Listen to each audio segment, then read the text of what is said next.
Hindu Muslim ಸ್ನೇಹ ಸಂಬಂಧವನ್ನ ಒಂದು ಬುಲ್ಡೋಸರ್ನಿಂದ ಕಡಿದು ಹಾಕಲಾಗದು ಎಂಬುದಕ್ಕೆ ಜಮ್ಮುವಿನಲ್ಲಿ ನಡೆದ ಘಟನೆ ಮತ್ತೊಮ್ಮೆ ಸಾಬೀತುಪಡಿಸಿದೆ. ಇಲ್ಲಿಯ ಪತ್ರಕರ್ತ ಅಫ್ರಾಜ್ ಅಹಮದ್ ದಂಗ್ ಎಂಬುವರು ತನ್ನ ನ್ಯೂಸ್ ಶೇರ್ ಇಂಡಿಯಾ ಎಂಬ ಡಿಜಿಟಲ್ ಮೀಡಿಯಾದಲ್ಲಿ ದಿನಗಳ ಹಿಂದೆ ಒಂದು ಸುದ್ದಿಯನ್ನ ಪ್ರಕಟಿಸುತ್ತಾರೆ. ಗಡಿಯಾಚೆಗಿನ ಪ್ರಮುಖ ಮಾದಕ ವಸ್ತು ಕಳ್ಳಸಾಗಣೆ ಆರೋಪದಲ್ಲಿ ಬಂಧಿಸಲ್ಪಟ್ಟ ಶಂಕಿತ ಆರೋಪಿಗಳಿಗೂ ಜಮ್ಮು ಉಪವಿಭಾಗೀಯ ಪೊಲೀಸ್ ಅಧಿಕಾರಿ ಮತ್ತು ವರಿಷ್ಠಾಧಿಕಾರಿಗೂ ಸಂಬಂಧ ಇದೆ ಅಂತ ಅವರು ಸುದ್ದಿಯಲ್ಲಿ ಉಲ್ಲೇಖಿಸುತ್ತಾರೆ. ಈ ಸುದ್ದಿ ಪ್ರಕಟವಾದ ಬೆನ್ನಿಗೆ ಪೊಲೀಸರು ಸಿಟ್ಟಾಗ್ತಾರೆ. ಜಮ್ಮು ಅಭಿವೃದ್ಧಿ ಪ್ರಾಧಿಕಾರದ ಮೇಲೆ ಒತ್ತಡ ಹಾಕ್ತಾರೆ. ಇದರ ಬೆನ್ನಿಗೆ ಈ ಪತ್ರಕರ್ತನ ಮನೆಯ ಮೇಲೆ ಬುಲ್ಡೋಸರ್ ಹರಿಯುತ್ತೆ. ಸರ್ಕಾರಿ ಜಾಗದಲ್ಲಿ ಮನೆಯನ್ನ ಕಟ್ಟಲಾಗಿದೆ ಅಂತ ಈ ಬುಲ್ಡೋಸರ್ ಅನ್ನ ಜಮ್ಮು ಅಭಿವೃದ್ಧಿ ಪ್ರಾಧಿಕಾರ ಸಮರ್ಥಿಸಿಕೊಳ್ಳುತ್ತೆ. 40 ವರ್ಷಗಳ ಹಿಂದೆ ಕಟ್ಟಲಾದ ಮನೆ ಅದು. ಒಂದು ವೇಳೆ ಅದು ಸರ್ಕಾರಿ ಭೂಮಿಯಲ್ಲಿ ಕಟ್ಟಲಾಗಿದ್ದರೆ 40 ವರ್ಷಗಳವರೆಗೆ ಮನೆಯನ್ನ ಧ್ವಂಸ ಮಾಡುವುದಕ್ಕೆ ಯಾಕೆ ಕಾಯಲಾಯಿತು ಎಂಬ ಪ್ರಶ್ನೆ ಸಾರ್ವಜನಿಕವಾಗಿ ಉಂಟಾಗುತ್ತೆ. ಈ ಪತ್ರಕರ್ತನ ನ್ಯೂಸ್ ಶೇರ್ ಇಂಡಿಯಾ ಎಂಬ ಡಿಜಿಟಲ್ ಮೀಡಿಯಾವು ಜಮ್ಮುವಿನಲ್ಲಿ ಸಾಕಷ್ಟು ಪ್ರಸಿದ್ಧ. 5 ಲಕ್ಷ ಫಾಲೋವರ್ಸ್ಗಳು ಈ ಡಿಜಿಟಲ್ ಮೀಡಿಯಾಕ್ಕೆ ಇದೆ.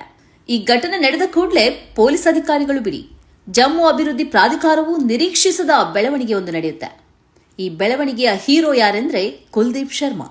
मैं अपने भाई को ना इनकी पीठ नहीं लगने दूंगा.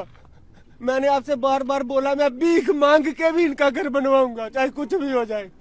ये 5 मरले का प्लॉट मैंने सोचा था, चलो बहुत कुछ सोचता आदमी. मैं आज अपने भाई को अपनी बेटी के हाथों से दिलवा रहा हूँ और रिटर्न में भी दूंगा. और मैं रिटर्न में भी दूंगा. ये 3 मरले का प्लाट तोड़ा ना, मैं 5 दूंगा. सालों 5 तोड़ा, मैं 10 दूंगा. लेकिन ऐसा मत करो, जुल्म मत करो. छोटे से बच्चे को देख लो, बेचारा बैठा है. और लानता है तुम्हारे ऊपर. ऐसी सरकार हो, लानता है. हम इस देश में रह के भी बेघर हो गए. इनकी पीठ नहीं लगने दूंगा. मैंने आपसे बार बार बोला, मैं भीख मांग के भी इनका घर बनवाऊंगा, चाहे कुछ भी हो जाए. ಮನೆಯನ್ನ ಕಳ್ಕೊಂಡು ಈ ಪತ್ರಕರ್ತ ಅವರ ತಂದೆ ಮತ್ತು ಮಕ್ಕಳು ತೆರೆದ ಬಯಲಿನಲ್ಲಿ ಇರುವುದನ್ನು ಕಂಡು ಇವರು ದುಃಖಿತರಾಗ್ತಾರೆ. ಮನೆ ಕಟ್ಟುವುದಕ್ಕೆ ತನ್ನ ಭೂಮಿಯನ್ನ ಕೊಡುವುದಾಗಿ ಘೋಷಿಸುತ್ತಾರೆ. ನಾನು ಜನರಲ್ಲಿ ಬೇಡಿಯಾದರೂ ಈ ಪತ್ರಕರ್ತನ ಕುಟುಂಬಕ್ಕೆ ಮನೆ ನಿರ್ಮಿಸಿ ಕೊಡುವೆ ಅಂತ ಹೇಳ್ತಾರೆ. ಇವರು ಮಾತ್ರ ಅಲ್ಲ, ಇವರ ಮಗಳು ತನಿಷ್ ಶರ್ಮಾ ಕೂಡ ತನ್ನ ತಂದೆಯ ಬೆನ್ನಿಗೆ ನಿಲ್ತಾರೆ. अपना निर्धार के हेम्मे पड़वे ಅಂತ ಹೇಳ್ತಾರೆ. हम ना भैया को ये वाला जो घर टूटा है ये हम वापिस नहीं ला सकते, पर हाँ इतना है कि मेरे जो पापा ने इतना अच्छा डिसीजन लिया, 5 मरला जो जमीन है वो भैया के नाम कर दिया और इनके फैमिली मेंबर्स के लिए. तो मैं तो बहुत ज्यादा प्राउड फील कर रही हूँ इस वक्त. और भैया को हमें यही भैया के हमेशा साथ ही रहेंगे और इनके ಫ್ಯಾಮಿಲಿ ಮೆಂಬರ್ಸ್ के साथ हैं हम. ರಾಜಕೀಯ ಪ್ರಚಾರದಿಂದ ಹೊರಬಂದು ಜಮ್ಮುವಿನ ಜನರು ಈ ಪತ್ರಕರ್ತನ ಬೆನ್ನಿಗೆ ನಿಲ್ಲಬೇಕು ಅಂತ ಕರೆ ಕೊಡ್ತಾರೆ. ಜಮ್ಮುವಿನ ಪೊಲೀಸರಾಗಲಿ ಜಮ್ಮು ಅಭಿವೃದ್ಧಿ ಪ್ರಾಧಿಕಾರವಾಗಲಿ ಈ ಬೆಳವಣಿಗೆಯನ್ನು ನಿರೀಕ್ಷಿಸಿಯೇ ಇರಲಿಲ್ಲ.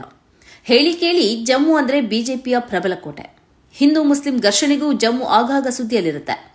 ಇಂಥ ಜಾಗದಲ್ಲಿ ನಿಂತು ಓರ್ವ ಮುಸ್ಲಿಂ ಪತ್ರಕರ್ತನ ಬೆನ್ನಿಗೆ ಕುಲ್ದೀಪ್ ಶರ್ಮಾ ನಿಲ್ಲುವುದು ಸಣ್ಣ ಸಂಗತಿ ಅಲ್ಲ. ಆವರೆಗೆ ಜಮ್ಮುವಿನ ಸಣ್ಣ ಪ್ರದೇಶಕ್ಕೆ ಮಾತ್ರ ಸುದ್ದಿಯಾಗಿದ್ದ ಮನೆ ಧ್ವಂಸ ಪ್ರಕರಣ ಈಗ ಇಡೀ ದೇಶವನ್ನೇ ಆವರಿಸುತ್ತದೆ. ಕುಲ್ದೀಪ್ ಶರ್ಮಾ ಭೂಮಿ ನೀಡುವ ಮೂಲಕ ಜಮ್ಮು ಅಭಿವೃದ್ಧಿ ಪ್ರಾಧಿಕಾರ ನಡೆದುಕೊಂಡ ರೀತಿಯನ್ನ ದೇಶಕ್ಕೆ ತಿಳಿಸುತ್ತಾರೆ. 40 ವರ್ಷಗಳಲ್ಲಿ ಕಾಣದ ತಪ್ಪು ಪೊಲೀಸ್ ಅಧಿಕಾರಿಗಳು ಮತ್ತು ಮಾದಕ ಕಳ್ಳ ಸಾಗಣೆದಾರರ ನಡುವಿನ ನಂಟನ್ನ ಬಹಿರಂಗಕ್ಕೆ ತಂದ ಬೆನ್ನಿಗೆ ಗೊತ್ತಾಗೋದು ಹೇಗೆ ಅನ್ನುವ ಪ್ರಶ್ನೆ ಇವತ್ತು ಜಮ್ಮು ಕಾಶ್ಮೀರದಿಂದ ಹಿಡಿದು ದೇಶದ ಉದ್ದಕ್ಕೂ ಕೇಳಲಾಗ್ತಿದೆ. ಇದಕ್ಕೆ ಕಾರಣ ಕುಲ್ದೀಪ್ ಶರ್ಮಾ ಅವರ ಮಾನವೀಯ ಕಳಕಳಿ. ಈ ಪತ್ರಕರ್ತ ನನಗೆ ಮೊದಲಿಂದಲೂ ಗೊತ್ತು, ಅವರು ತುಂಬಾ ಒಳ್ಳೆಯವರು. ಅವರ ಮಕ್ಕಳು ತೆರೆದ ಬಯಲಿನಲ್ಲಿ ಇರುವುದನ್ನು ನೋಡಲು ನನ್ನಿಂದ ಸಾಧ್ಯವಿಲ್ಲ. ಅವರು ನಮ್ಮ ಸಹೋದರ. ಆ ಮಕ್ಕಳು ಅಂತಹ ಸ್ಥಿತಿಯಲ್ಲಿ ಇರಬಾರದು ಎಂದು ಕುಲ್ದೀಪ್ ಶರ್ಮಾ ಹೇಳಿರುವುದು ದೇಶಾದ್ಯಂತ ಸುದ್ದಿಯಾಗಿದೆ. ಆ ಹೇಳಿಕೆಯ ವಿಡಿಯೋ ಹರಿದಾಡ್ತಾ ಇದೆ. ಅಂತೂ ಪತ್ರಕರ್ತನ ಬಾಯಿ ಮುಚ್ಚಲು ಹೊರಟ ಜಮ್ಮು ಅಭಿವೃದ್ಧಿ ಪ್ರಾಧಿಕಾರ ಮತ್ತು ಪೊಲೀಸರು ಇದೀಗ ಮುಖಭಂಗಕ್ಕೆ ಒಳಗಾಗಿದ್ದಾರೆ. ಈ ಮುಖಭಂಗದ ಹಿಂದೆ ಇರೋದು ಕುಲ್ದೀಪ್ ಶರ್ಮಾ ಎಂಬ ಹೀರೋ. ಹಿಂದೂ ಮತ್ತು ಮುಸ್ಲಿಮರನ್ನ ನಿಮ್ಮ ಬುಲ್ಡೋಸರ್ನಿಂದ ವಿಭಜಿಸಲಾಗದು ಎಂದವರು ಸಾರಿದ್ದಾರೆ. ಕುಲ್ದೀಪ್ ಶರ್ಮಾ ಅವರಿಗೆ ಸಲ್ಯೂಟ್.